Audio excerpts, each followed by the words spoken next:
Il est temps pour nous de retrouver notre rubrique Un fauteuil pour deux avec nos deux publicitaires préférés. À ma gauche, Philippe Lenchener, à ma droite, Franck Tapiro. Et une question. En 2008, Obama avait cassé la baraque. Pourra-t-il mieux faire aujourd'hui que le Yes We Can?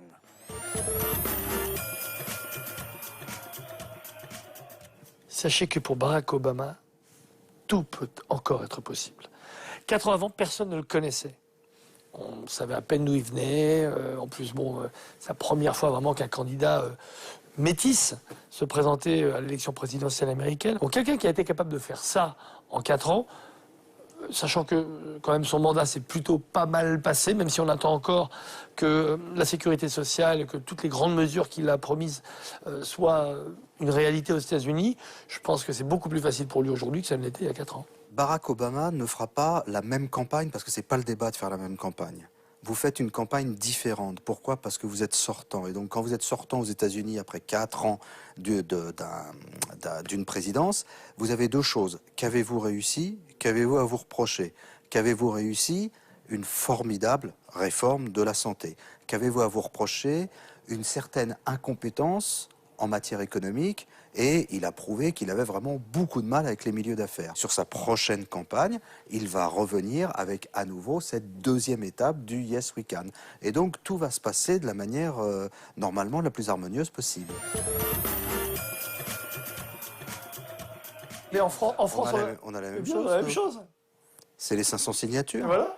Donc nous celui qui va présenter 1500 signatures, il est très soutenu. Celui, le pauvre, qui a juste 530 signatures, mal barré, hein. Il est quand même mal parti, parce que c'est-à-dire qu'avec le vent dans le dos, il a trouvé 530 personnes qui l'ont soutenu. Donc ça veut dire quoi? Ça veut dire que chacun a sa culture. Notre culture très politique est très idéologique, veut que ce soit les signatures comme soutien. Aux États-Unis, où l'argent est roi, le débat, c'est vous avez beaucoup d'argent, ça veut dire que les gens qui comptent et les milieux financiers comptent et parient sur vous. Et c'est aussi un message donné aux électeurs qui est « j'irai loin, je serai sérieux et je mettrai des moyens là-dedans ». Alors que celui qui n'a pas d'argent, d'office, n'ira pas loin, ne sera pas sérieux, ne mettra pas de moyens, ne mérite pas d'être président. Donc ce n'est pas l'argent en tant que être greedy, comme ils le disent, ou en avoir plus, l'amasser, être riche et bouffer l'autre. C'est pas ça. C'est l'argent comme, finalement, forme de langage entre eux. Donc le langage, dans une campagne présidentielle, quand on parle d'argent, c'est exactement avec les sondages.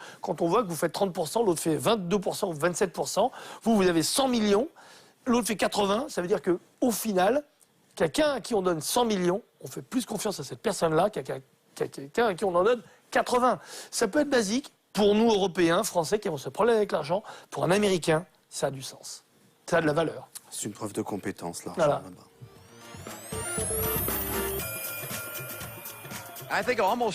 Je me souviens qu'il y a presque 4 ans aujourd'hui, le candidat Barack Obama s'exprimait ici.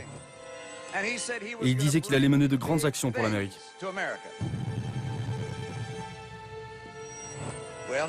Eh bien, il l'a fait, mais elles ont coûté très cher. Et ça n'a pas si bien fonctionné. De grandes actions, mais de mauvaises actions, qui sont de coûteuses actions. La publicité négative en France marche très très mal. Généralement, on victimise et on conforte l'adversaire. Je crois que c'est très américain. Je crois que c'est très américain, voire anglo-saxon d'ailleurs, pour la petite histoire. Oui, non, mais les États-Unis, c'est quand même le pays du western. Hein. Il y a un homme de trop dans cette ville. Dégaine, Joe. On imagine mal nos politiques faire la même chose. En revanche, on n'a pas besoin de pub négative en France, puisqu'on a une pub considérée pour moi comme de la pub négative, alors que c'est de la pub, on va dire, qui distrait, plutôt la pub divertissante. C'est le boulot que font tous les humoristes, que ce soit les Guignols de l'info, que ce soit les Laurent Gérard ou les Canteloup, qui toute la journée diffusent, distillent au plus grand nombre une vision très parodique des politiques. Et ils en prennent tous pour leur grade. Et ce qui est bien, c'est que c'est quelqu'un d'extérieur qui est hors politique qui se permet de les flinguer tous du premier au dernier.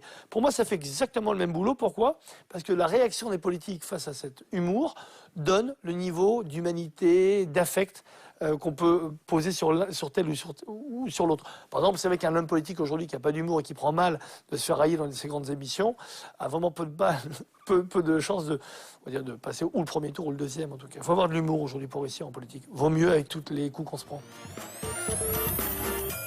Voilà, Comment Politique, c'est terminé pour ce mois-ci, mais on se retrouve bien entendu le mois prochain. Et d'ici là, n'oubliez pas, I want you.